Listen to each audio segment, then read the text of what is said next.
Hello everyone and welcome to another top 10 list. Today we're looking at the worst cards you can draw in Earth. Starting off with the Dune-like Arrakis Dust Storms.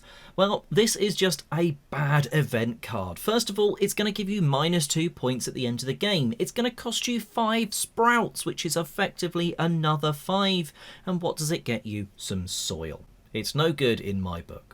I have the exact same issue with Volcanic Eruptions, a total of 9 lost points for 8 soil. When games can be won or lost by that many points, I can't see that 8 soil being that valuable to you.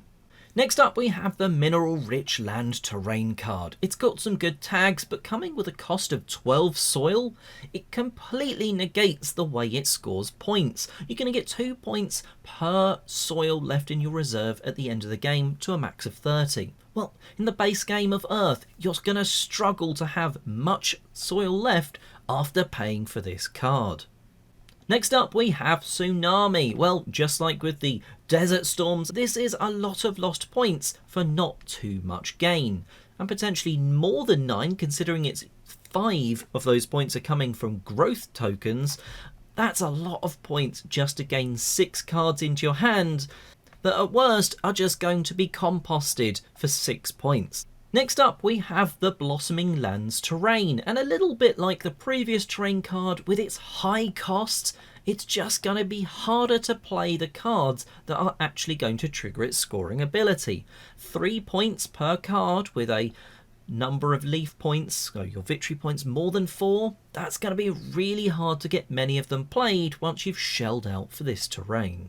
Next up I'm grouping these 4 trade style events. I'm, if you've not guessed from this list, not a huge fan of the events, as they often seem to be at best situational, and these trades really are situational. You lose points for playing them, you're going to give up a load of other stuff like sprouts, growth and such, and what you get back? Some soil, some cards, or you're swapping from sprouts maybe to growth. It's a really situational card. And often these are the first in my hand to get composted when I need to. Next up is Garlic, and well, to be honest, it's not that bad a card, but Garlic, well, come on, it's the best thing known to man. Garlic bread is the best food, it's all hail it, and well, because of that, Garlic should be an infinitely better card. So therefore, bad Earth game. This should be 1 billion points for just playing it.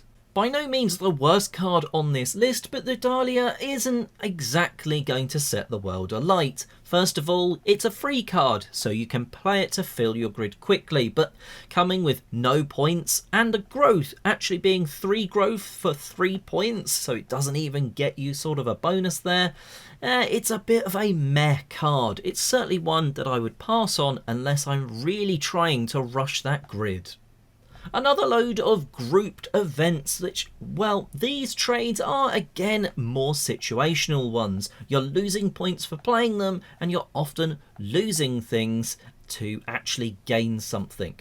Take the Lava Float as the example. You're losing 4 composted cards to gain 4 cards. Wow, that's a great point swing for you. Sarcasm. And last but not least, we have the Red Cage Fungus, which again isn't the worst card, but it just doesn't offer you too much stuff. First of all, you've got to pay soil, which in the base game is, well, hard to come by to actually compost cards from your hands. So it's 2 sort of your resources, your hand of cards and your soil being gone into this. Yes, composting's worth points, and also it doesn't really offer you much in the way of tags. So it's going to be the sort of meh card to round out the list. Obviously this list is for a bit of fun, but let me know in the comment section below what card you think should have made this list and what is truly the worst card in Earth. And well, stick around on the channel, stay subscribed because there's other lists about Earth coming out. There's also a preview of Earth Abundance, the soon to be kickstarted expansion, so go and check that out now.